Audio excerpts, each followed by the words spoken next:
Federal Ministers, Field Marshal Syed Asim Munir, Chief of the Army Staff, Commandant, Command and Staff College, Major General Naseem Anwar, General Officers, faculty and course participants, Pakistan, the vanguard of our defense and the custodians of our sovereignty. Your esteemed institution reflects the essence of our armed forces, where discipline is fused with intellect and courage is molded into leadership. Pakistan owes its peace to you and offers you its deepest gratitude. I also extend a special welcome to our guest officers from brotherly and friendly countries, and I would like to say a sentence. Akhwan al-Kareem min al-Iblad al-Islamiyya taban min al-Mamlakat al-Saudiya wa Iraq ahlan wa sahlan wa marhaba bikum. Antum ضيوف لكن إخوان شقيق. Alhamdulillah. Your presence here is a reflection of the excellent ties that we are privileged to enjoy with our friendly countries.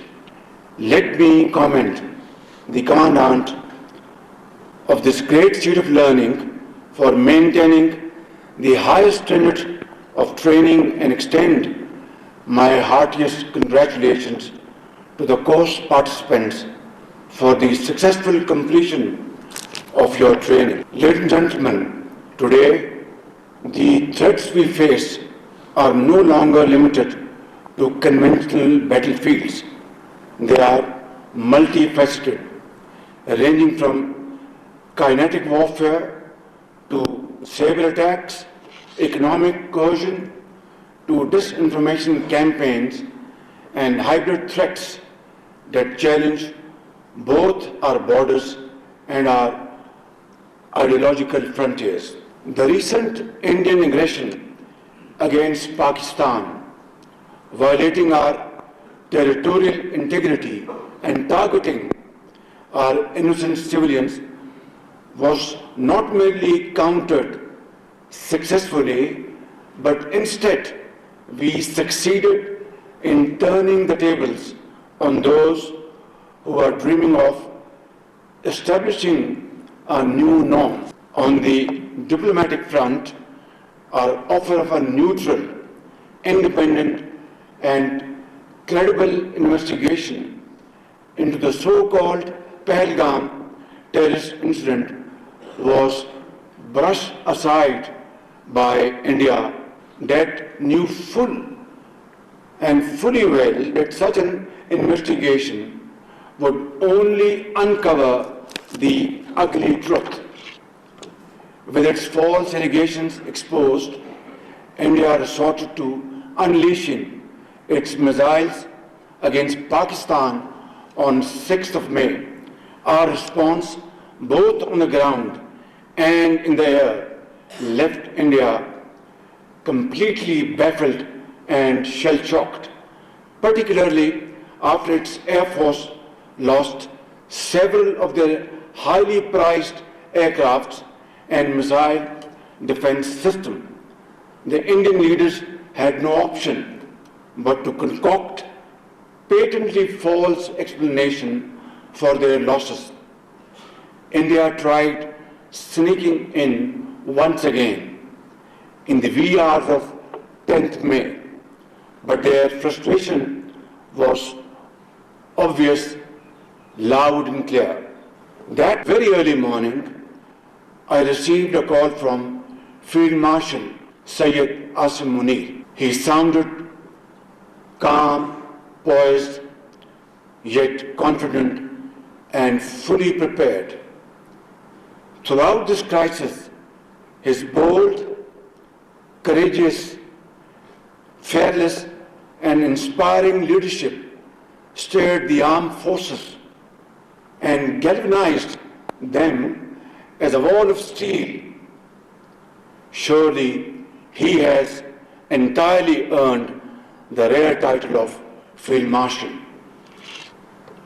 Our counter-strike Operation Bunyanum Marsus destroyed the enemy's defenses and shattered the myth of their military might. I must also acknowledge the heroics of our Air Force, led by Air Chief Marshal Zahir Ahmed Babar, who displayed exemplary professionalism in downing enemy jets with precision and accuracy.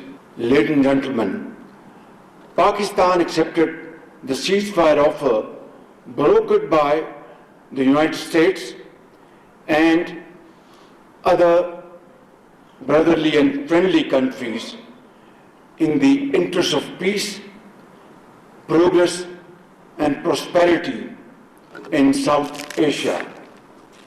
More importantly, India's much wanted claim that they would establish a new norm was buried for all times to come by our brave armed forces. On top of it, these claims were ridiculed by the Indians themselves. In fact, Pakistan had given India a bloody nose as it suffered a serious setback in both warfare and finest diplomacy.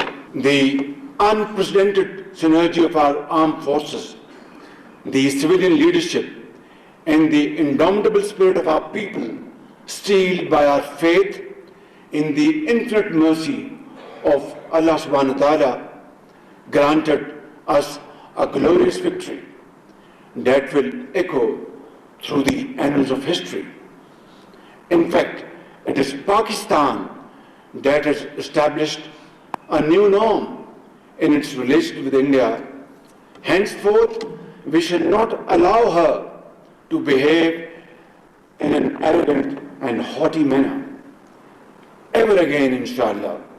And if and when it does so, we will respond with full force. Nor will we ever allow India to weaponize water by holding the Indus Water Treaty in abeyance. This is an absolute red line for us. I must mention, and without mincing words, that while we have succeeded on the military front, Pakistan continues to face major challenges in the fields of economy and governance as well. Let me recall back in April 2022, when I assumed the office of Prime Minister for a short while, about 16 months, just to illustrate the gravity of the situation at that point in time. International banks were refusing our letters of credit for our vital imports like energy and other very important imports linked to Pakistan's well-being.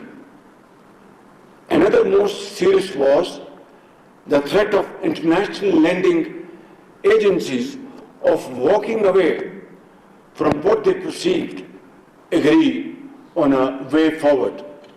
And as a result of that meeting in Paris in July 2023, we were able to sign a standby agreement with IMF, which averted an impending economic meltdown. Allah was absolutely, infinitely merciful and kind. Then again, assuming office now in March 2024,